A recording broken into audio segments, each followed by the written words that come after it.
Imagine this. You're uploading photos, videos, or documents to the cloud. It's quick, easy, and seems like a perfect place to keep your files safe and accessible from anywhere. You feel like it's your personal vault. Have you ever wondered what happens to your files once you upload them to the cloud? Do you assume they remain private, tucked away safely on distant servers? But what if I told you that those files aren't as private as you might think? In fact, as soon as you upload them, they're being analyzed, scanned, and matched against massive criminal data libraries, all without you ever seeing it happen. In this video, we're exploring how cloud providers track your files, check them against databases of known illegal content, and the digital tool they use for this, the MD5 hash, a unique digital fingerprint. So, let's break down what actually happens behind the scenes when you upload a file to the cloud. First, we need to understand what a hash is. Imagine a hash like a digital fingerprint. Every file, whether it's a photo, a document, or a video, has a unique hash value generated by a mathematical process. This hash is a specific code, a sequence of letters and numbers, tied to the exact content of that file. If even one small detail of the file changes, its hash changes entirely. This property makes hashes ideal for identifying files precisely without ever opening or viewing them. One of the most widely used hashing algorithms is MD5. MD5 takes any file and creates a fixed-length fingerprint from it, whether it's a tiny text document or a huge video file. And it's fast. It can generate hashes in milliseconds, making it ideal for the huge volume of files that cloud providers handle every day. But here's where things get interesting. Cloud providers use this MD5 fingerprinting to scan your files without needing to see their content.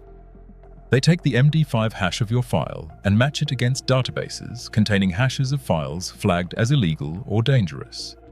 These databases are vast and maintained by organizations and law enforcement to track criminal content. Now, why would cloud providers go to these lengths? Cloud storage companies, especially those based in the United States, are legally required to report any illegal content found on their servers. This includes, for example, material connected to child exploitation, terrorism, and other criminal activities. So each time you upload a file, it's automatically scanned using these hash matching processes. Let's think about what this means for you as a cloud user. Even though cloud providers might claim they don't see your content, they still analyze it. Once you upload a file, if the MD5 hash matches a hash in a criminal database, that file gets flagged. The system automatically alerts the provider, and often the next step is a report to law enforcement. This happens without anyone physically inspecting your files, because remember, the hash alone is enough to identify a match.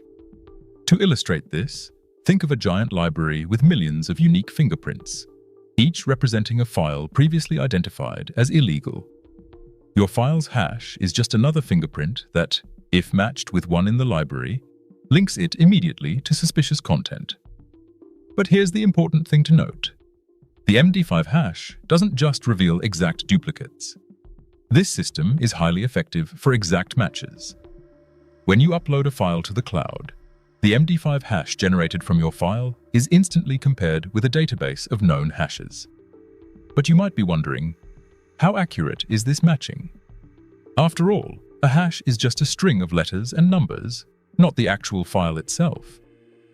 MD5 hashes are unique to the content of a file, but they're also sensitive to even the smallest changes. Altering a single pixel in an image or a single word in a document changes its hash entirely. That means, for example, if someone slightly edits an illegal file, it might evade detection because it has a new hash. Criminals are aware of this and sometimes use techniques to modify files so that they can slip past hash-based scans. And while some companies use advanced hashing methods beyond MD5, they're not foolproof. The bottom line is that while hash matching is incredibly efficient, it's not perfect. This brings us to the bigger question. What does all this mean for your privacy? When you upload a file to a cloud service, you're essentially handing over a digital fingerprint of your content. While the cloud provider may not be opening your file to see it directly, they are still analyzing it. And here's the tricky part. By agreeing to a cloud provider's terms of service, you're likely consenting to this kind of monitoring. For most people, it's easy to overlook these terms or not realize what they mean in practice. There's also the question of transparency. Most cloud providers don't actively inform users that their files are being hashed and scanned for criminal content. This practice happens in the background, without the user's knowledge. Imagine if every time you placed something in a safety deposit box, the bank automatically checked it for suspicious items, and did so without ever telling you. This is essentially what's happening with cloud providers. By scanning and comparing your file hashes, they're acting as a kind of gatekeeper. They decide what's safe and what's suspect, but you, the user, are often left out of the loop. Now, let's talk about the ethical implications. On one hand, these hash-matching systems are designed with good intentions. They help detect and report illegal content, especially in cases where criminal behavior is involved, like child exploitation or terrorism. These are serious issues, and it's understandable that cloud providers want to do their part in stopping them. But at what cost to personal privacy? Some argue that this kind of scanning is a necessary compromise, that it's worth giving up a little bit of privacy to catch criminals and prevent illegal content from spreading. Others feel that it sets a dangerous precedent. Once a cloud provider begins scanning files for one type of content, what's to stop them from expanding the scanning to other types of data?